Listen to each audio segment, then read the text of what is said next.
प्रभूचा गौरव असो आत्ता आणि सदा सर्वदा. आत्ता आणि सदा सर्वदा प्रभूचा गौरव असो. ज्ञान किती प्रकारचं असतं हे आपण सांगू शकत नाही. माणसाने फक्त जे मिळवलेलं ज्ञान असतं त्यांची वर्गवारी वेगवेगळ्या गटामध्ये करता येऊ शकते.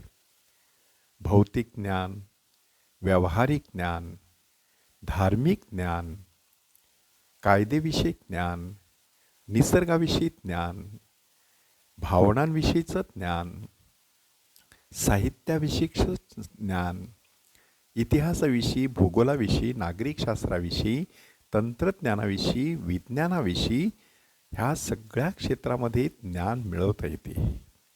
अशिक्षित माणूससुद्धा ज्ञानी असतो. एखादा शेतकरी जरी शाळेत कधीच गेला नाही तरी आपल्या शेतीच्या कामामधील काही गोष्टीबाबत तो वाकबगार असतो.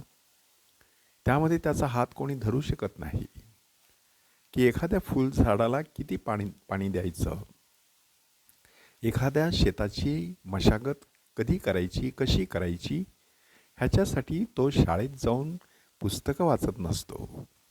तरी देखील तो ज्ञानी असतो. छोटं बाळ बघा, ते देखील कधीच कुठलं पुस्तक वाचून ज्ञान मिळवत नाही, तर निरीक्षण करत असतं. जो अनुभव येत असतो त्या अनुभवातून शिकत जातं. कधीकधी शांतपणे एका ठिकाणी नजर लावून असतं, म्हणजे आत्मपरीक्षण करत असतं. त्याची नजर बाहेर असते परंतु दृष्टी आतमध्ये असते.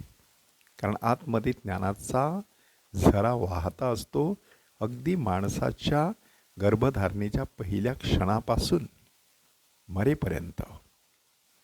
म्हणून माणसाने कधीतरी ह्या ज्ञानगंगेमध्ये स्वतःला डुंबवावे, मनसोक्त पोहून घ्यावे आणि मग ज्ञानी माणूस म्हणून सर्वत्र वावरावे.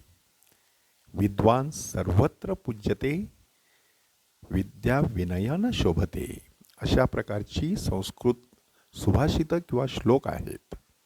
ह्यांचा अर्थ काय आहे की विद्वान सर्वत्र पूज्यते म्हणजे नक्की काय की एखादा ज्ञानी पुरुष किंवा ज्ञानी स्त्री ही जिथे कुठे जाईल तिथे ती पूजनीय, सन्माननीय, आदरणीय व्यक्ती म्हणून गौरविली जात असते.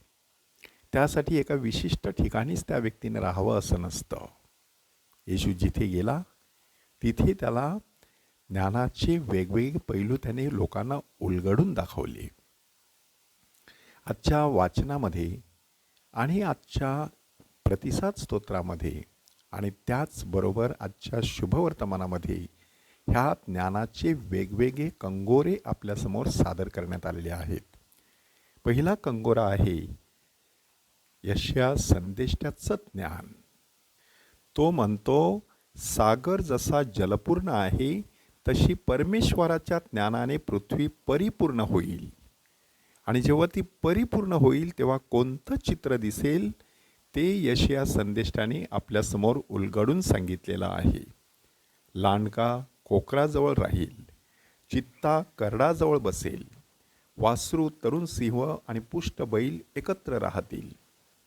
त्यांना लहान मूल वळील, गाय आणि अस्वल एकत्र चरतील, त्यांचे बच्चे एकत्र बसतील.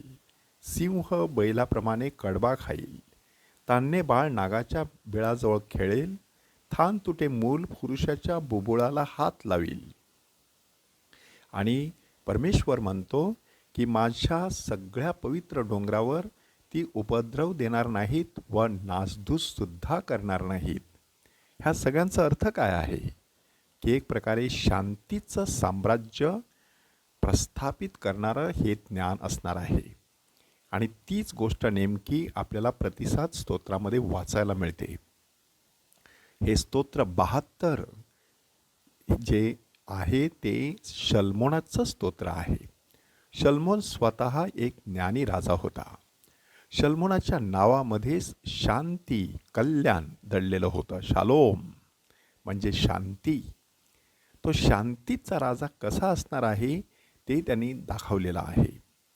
तो म्हणतो की त्याच्या कारकिर्दीत न्यायीपणाला बहर येईल, चंद्र लोप पावेपर्यंत सर्वत्र शांती नांदेल. एका समुद्रापासून दुसऱ्या समुद्रापर्यंत, युफ्रटिस नदीपासून पृथ्वीच्या सीमेपर्यंत त्याचे साम्राज्य पसरेल. त्याचा धावा करणाऱ्या गरिबाला तसेच गरजवंत आणि असहाय्य लोकांना सुद्धा तो सोपविल. गरीब आणि गरजवंत ह्यांच्यावर तो दया करील आणि गरजवंतांच्या जीवाचे तो संरक्षण करील. यशयाचं ज्ञान, शल्मोनाचं ज्ञान आणि ह्या सगळ्यांचा कळस म्हणजे प्रभू येशू ख्रिस्ताचं ज्ञान. त्यांनी तर पुढील वाक्य म्हणून एक कहरच केलेला आहे. तो म्हणतो, हे पित्या स्वर्गाच्या आणि पृथ्वीच्या प्रभो, मी तुझे स्तवन करतो, कारण ज्ञानी आणि विचारवंत ह्यांच्यापासून ह्या गोष्टी तू गुप्त ठेवून त्या तू लहान बाळकांना प्रकट केल्या आहेत. ह्याचा अर्थ काय की काही गोष्टी समजून घेण्यासाठी माणसाला ज्ञानी विचारवंत म्हणजे भरपूर अभ्यास करून सुशिक्षित होऊन डिग्र्या मिळवण्याची गरज नसते. काय गरज असते? लहान बालकांसारखं बनायचं. ते लहान बाळक सतत शिकत राहतं, चुकांमधून शिकत राहतं, अनुभवातून शिकत राहतं, हसत खेळत पडत उठत शिकत राहतं. म्हणजे अखंडितपणे ज्ञानाचा यज्ञ असा मांडायचा असतो. तेव्हा माणसाला स्वर्गीय ज्ञानाचा स्पर्श होत असतो. ह्या आगमन काळामध्ये सर्वश्रेष्ठ ज्ञान प्रत्यक्ष व्यक्ती म्हणून सादर झालेला प्रभू येशू ख्रिस्त, ह्याच्या आगमनाची आपण तयारी करत आहोत. त्याच्याकडे ज्ञानाची देणगी मागूया. प्रभूचा गौरव असो आत्ता आणि सदा सर्वदा. आत्ता आणि सदा सर्वदा प्रभूचा गौरव असो.